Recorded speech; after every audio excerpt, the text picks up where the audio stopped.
Hello, listeners. Welcome to another episode of the Win Crew podcast. This is episode 12. Hard to believe that,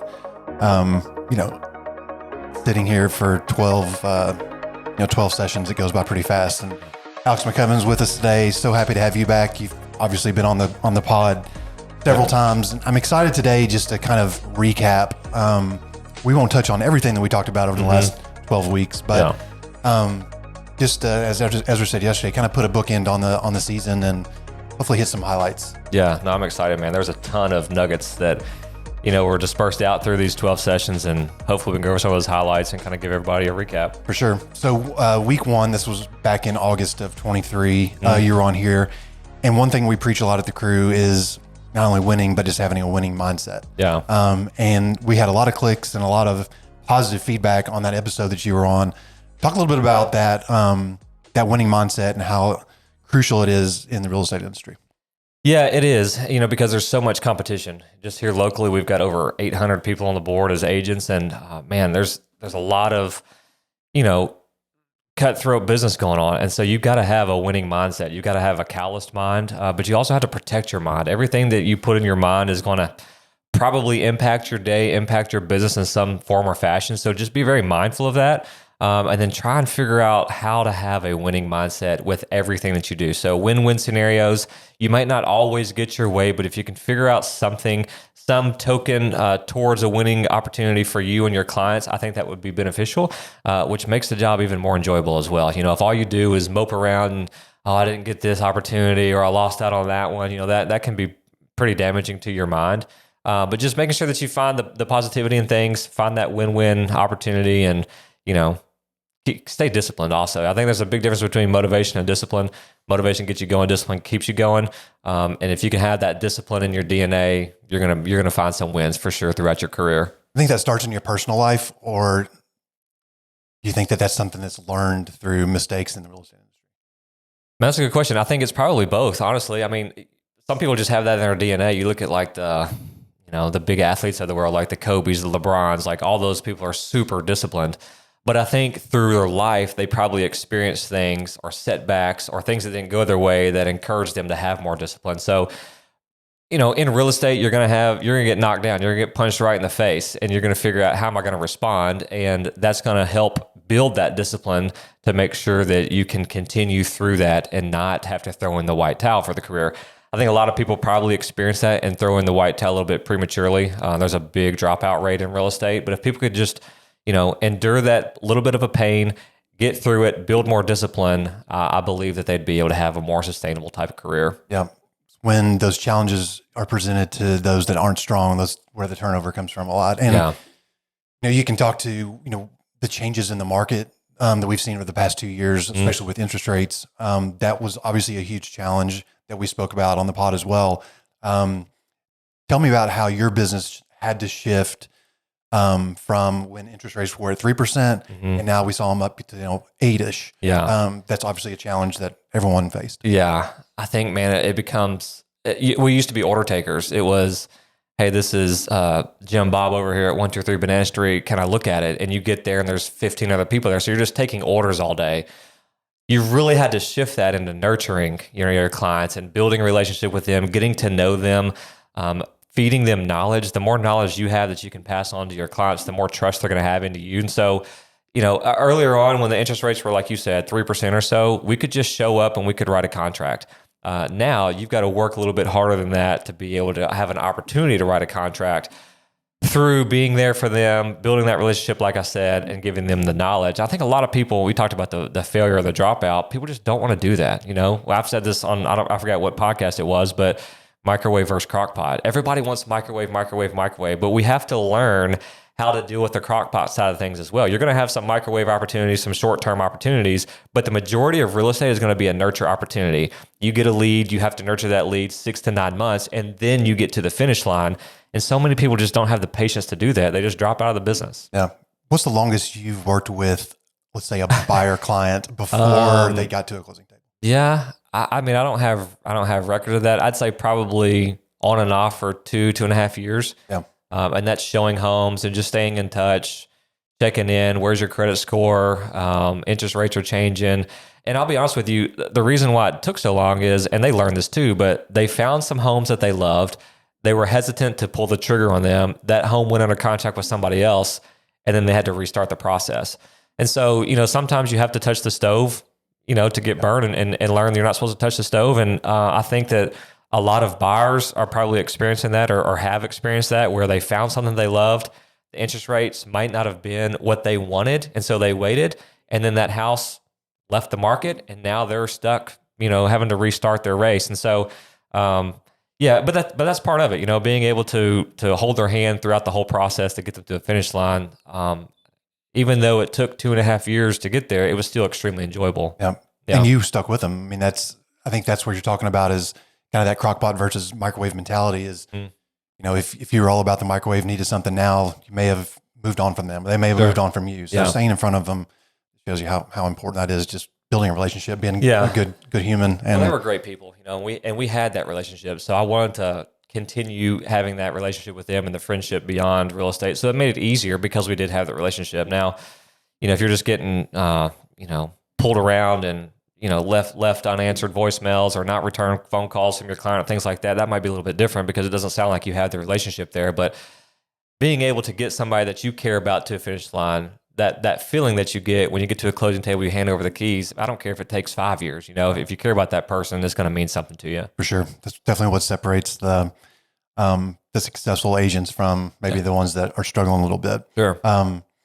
We talk a lot about networking. We talk a lot about, filling up our pipeline and so many different ways to do that. Obviously, hitting the phones is something we do a lot here. Yeah. But we also have social media. Your social media game has stepped up tremendously. I would say at least over the last 6 months, maybe it's just a slow burn. Talk about, did you have a plan in mind for that? And how did you go from, we used to see your face and you're laying in bathtubs, right? Hashtag bearded tub guy. But now we see some awesome videos and stuff. Did you have a plan in mind? How did that all come to fruition? So I really just started to dissect who am I following and why am I following them? And of course there's, leisure accounts just for fun, just, late night, you're just wasting time. But a lot of the people that I follow provide value. And while sitting in a bathtub to promote a house is, I think there's a funny aspect or funny component to that. It really didn't have much value to the person who was looking at it. And so I tried to just, tailor my Instagram page to be full of value, where either I'm talking about something in real estate, I'm giving a life experience, some type of motivation or encouragement to people. And I think people relate to that because we all struggle. I struggle. I mean, I'm one of the reasons why I do the video, so I can go back and look at them, but I think when people see that, it's relatable, and then you start to gather a little bit of a following, and it's not going to happen overnight, man. But man, even if one person looks at that video that I put out tomorrow or the next day and they get something out of it, I'm gonna keep doing it. I don't have to have 100,000 followers, but I do it for that one or two people, and they text me, and I get a lot of people that send me DMs like, "Hey, thanks for this. I needed it." And the timing of when they look at the video and whatever it is that's going on in their life, there's a lot of irony in that, and it's just it gives me motivation to keep going and help myself while doing some of those social media posts. Absolutely. Yeah. Talk about how you sprinkle in personal life with your social media accounts. I think that's huge in social media. People want to know who you are. They want to feel like you're relatable. They want to know what your common interests are. And if they have some interests that adjoin yours, then it seems like y'all can be on the page a little bit easier than stranger to stranger. So yeah, I put a lot of my social media posts have my kids in it. They're a big part of my life. My wife obviously is a big part of my life. And just being able to, kind of showcase that to people to know, hey, I'm a real person. You're a real person. We both got kids. That can be a good talking point. So we can break the ice a whole lot easier because of social media at our first meeting when we're at a house.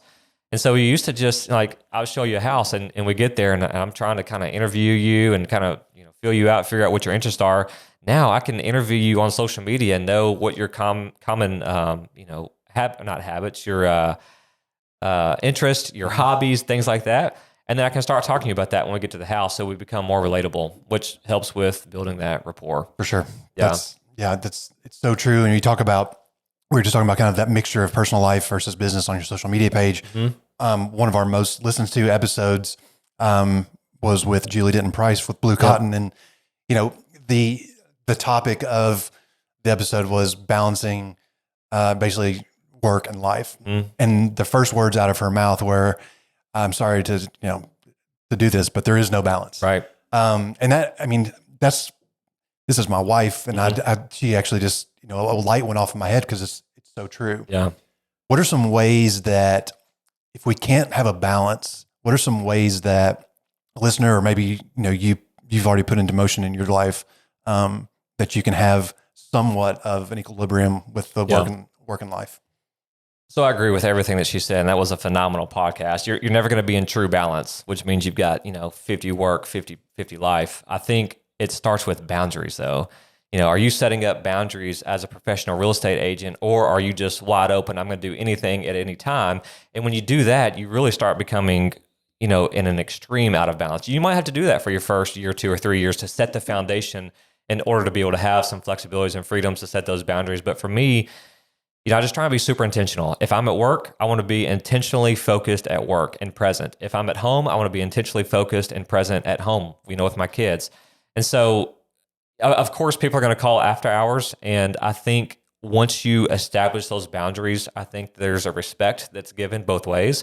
And so people just don't call me at 8 o'clock anymore. They know that I'm with my kids, and most likely nothing's going to happen at 8 o'clock anyways, unless it's an extremely, hot fire that we need to put out. They can call me, but we're not gonna be able to talk to a lender. We're not gonna be able to do a lot of things at 8 o'clock. Now, if you want to put an offer in at 8 o'clock, absolutely, I'll drop what I'm doing and we'll take care of that. But for the most part, I think if you explain from the get-go what your boundaries are, what your expectations are out of this relationship with your client, and they give you theirs as well, you have a mutual respect for each other, which hopefully gives you a little bit more of that balance. Is that one of the initial conversations that you have with a client is, here's what I want to do for you in these time constraints? It is. I don't know if it would be like the very first conversation, but I want to have it sooner than later. Yeah. Going back to that 2.5 year client that I was talking about, they knew that we're not going to go look at homes at 8 o'clock at night because, number one, most sellers aren't going to want you in their house. And number two, it's dark outside. You want to see the house. And so there's other things than just my schedule that goes into my boundaries. But yes, I think earlier on that you can get that, information established where it's understood, the better off the relationship's going to be. But you also don't want to lead with that either, because you could be kind of seen as a closed off agent. Oh, well, this agent doesn't want to work with me. And it's not that at all. It's just, I want to make sure that I'm serving you to your best abilities and to my best abilities, while still maintaining being a father, being a husband, being a coach, being all these other things that I have as well. And I think that also helps you be understood as a human, right? You also have things that you do outside of work, and I've got to respect that if I'm your agent, and vice versa, like I said. So yes, I think it's certainly important to have it. May not be the very first conversation, but early on will be beneficial for you. And we talked about being, kind of a yes man or yes person at the beginning of our careers. It's just, and I think that you told a great story of, sitting down at supper with your family and phone's ringing and you're hopping up and going to do something. So sure. How long did it take you to kind of say, hey, this is not how I want to operate business? Yeah, well, I was kind of forced to do that, which most agents are. Like I said, I think you're going to be out of balance to an extreme for your first, I'd say, 2 to 3 years. But then if you can put that grunt work in, you'll have the luxury of being able to be a little bit more lenient with your schedule, have those boundaries. But there was many nights where it was, eating supper or, going to a place to meet my family, and I had to, make a detour and go do something else. And that's part of it. That's just part of, the grunt work that you had to put in. But I would say it probably took me, about 2 years to be able to get to the point where I could have those conversations. Because once you have a good book of business, hopefully you're going to get some good referrals out of those people. You're going to get some good testimonials, and you might even get some good repeat business. So you don't have to be so heavily reliable on like paid leads, web leads, that type of thing. Because when a web lead calls you, the best ability is availability. And so if you're not available, you know what that person's going to do? They're going to call the next agent in line. And so that's why it's important to be able to be that yes man.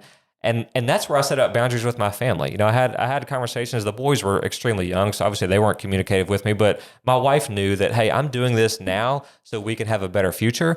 And it was understood. And she was for sure one of my biggest support systems, and she believed in that, and she bought into that as well. But it also starts at home. You got to have those conversations with the people that you're sacrificing time with, not only as an agent to your client, but also from a person to the people that are in your corner, that are in your home, that are in your family circle, or whatever the case is. So they have an understanding as well. Just having honest conversations up front. It's just going to set you up for those expectations are in the future. Yeah, for sure. I think everybody should take a nugget from that, especially as we get busy into a busier season. We also had a lender, Danielle Miller with Atlantic Bay on, and it was a topic she doesn't even like to talk about, which is interest rates. Yeah. The reason why she doesn't want to talk about it is because nobody has the crystal ball. Yeah. Might have a magic 8 ball that we shake every now and then, but not a crystal ball. Right. But we are seeing in the industry a slow downtick of interest rates.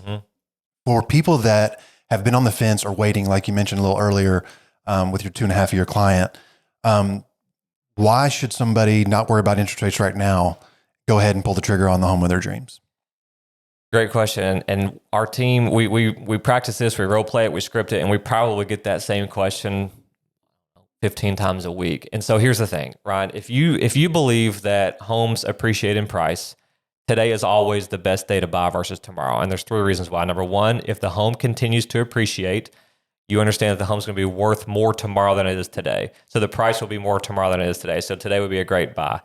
If the interest rates go up, you made a good decision today because you're paying a lower interest rate today than you would tomorrow. And if interest rates go down, you made a good decision because you can always refinance and you skipped out on all the competition. So when interest rates come down, which we do project they are going to, it's an election year, we see that trend right now, more buyers are going to come out of the woodworks to be on the market, which makes the market more competitive. As a buyer, that's not what you want. You want to be in the least competitive environment to be able to get the best deal possible. So knowing that, we're a few days into spring right now, things are going to tick up. If interest rates come down, it's going to tick up even more. You get weather and things are starting to blossom and things like that. People get out. The time has changed. It gets a little more light in the day now. So if you can beat the crowd, you're going to put yourself in a better position to find the house that you love, go ahead and purchase it. Regardless of whatever the interest rate does, you've made a good decision. So that's what we teach people. And I think, going back to earlier what I was talking about with that knowledge and how to win with people, if I can pass that knowledge and education on to you as a buyer, for example, and you can start thinking of it in those 3 components, purchase price is great today, interest rates go up, you made a good deal, interest rates go down, you made a good deal. If you can understand that, then you can get bought into, okay, maybe I do need to make a purchase on a house today, which would set you up for a better, position rather than waiting. Right. Makes total sense. And, you mentioned we script and role play and train on the crew. I want to talk a little bit about that. Yeah. And it's related, but unrelated. Okay. So we talk about just the training and the continuing education that the Win Crew provides their agents. As the team has grown over the past, let's say 18 months to 24 months, which has been a lot of growth. We've seen a lot. Yep. Talk about how we're also helping our agents grow in knowledge as we're growing in numbers. Yeah. Yeah, it's so important because as a brand new agent, if you didn't have a supportive team, you get to the office and you just, you get to your computer and you have no idea what to do. There's so many things to do to be successful. You don't really know where to start. And so we start with the education, and we want to make sure that you've got enough education to be dangerous as a real estate agent. And we're always going to be here as a safety net for you. But we go through onboarding, which is 4 weeks worth of education. Then quarterly, we do quarterly trainings on various topics. This could be, how to avoid the real estate roller coaster, how to run a CMA, how to be competitive in a competitive market, how to win in that environment. And then beyond that, we also do trainings on Tuesdays and Thursdays to help with scripting and role playing. And the reason we do that, Ryan, is because people are going to make mistakes. 100%. Every single Tuesday and Thursday that we've scripted and role played, we've had people make mistakes. They've stumbled on their words. But I would much rather them do that with me or a mentor than to have somebody who's called in and they stumble with them. And so we do that to give them reps to make sure they get exposure to these objections that are real life objections. That way they can be prepared on how to handle them. So when the opportunity comes in real life, they're poised and they can get that person's business. So yeah, education is a huge piece. If you don't have education, I think you're the fact that you're green in real estate is going to be really apparent to the person on the other end. And if they don't trust that you're confident in what you're talking about, they're probably not going to be using you as an agent. Right. Yeah. And these trainings aren't just for the Win Crew. Our doors are open. We encourage, if there's an agent out there, they're on their own, maybe they're struggling, or they have a lot of questions without someone to go to for answers. 1700 Patrick Way on Tuesdays and Thursdays at 9:15. It's a fantastic 30 minutes to sit in with people in the industry. These sessions are taught by people with success. But our doors are open for those that want to swing by to have these conversations. Yeah, our last training session, I think we had 6 or 7 people that were getting their license during the pre-license course, and that's great because, unfortunately, the pre-license course is not going to teach you how to be a great real estate agent. It's going to give you the dictionary. What does this word mean? What does this term mean? It's going to give you some math equations to figure out some things. But if I'm being honest, nobody has ever asked me how many square feet are in an acre. You have to know that for the test, but nobody's ever asked me that in real life. But people have asked me, what's a good purchase price for this? Or where should we start? Or what's my home worth? And so the things that the pre-license course doesn't teach you, we're going to teach you as a team. And those people that are going through the pre-license course that come to our trainings get a leg up on that because they're already being exposed, to some of these topics that actually matter in the real world. So yeah, absolutely. I encourage anybody who's going through or even interested in getting into real estate, stop by Tuesdays, Thursdays at 9:15. You're more than welcome to come in here and learn some stuff with us. Yep, I love it. So, I'd never hosted a podcast before, and it's amazing how much work and how many different legs of the operation there are. So, huge shout out to Ezra Baker. You've done a fantastic job. He kind of produces, directs this, keeps us positive. Yep. Camilla Studel behind the camera, she is killing it. She's just really coming into her own with this, and obviously you being on here as a steady guest with me. Like, talking to a buddy on here. So it's been a lot of fun. This is going to be our last episode of this season. I know that we're going to go in a much different direction, which I'm super excited about for the next season. But it's definitely been a pleasure, Alex, doing this. Ezra, Camilla, signing off for the Win Crew podcast. Ryan Price. See you later.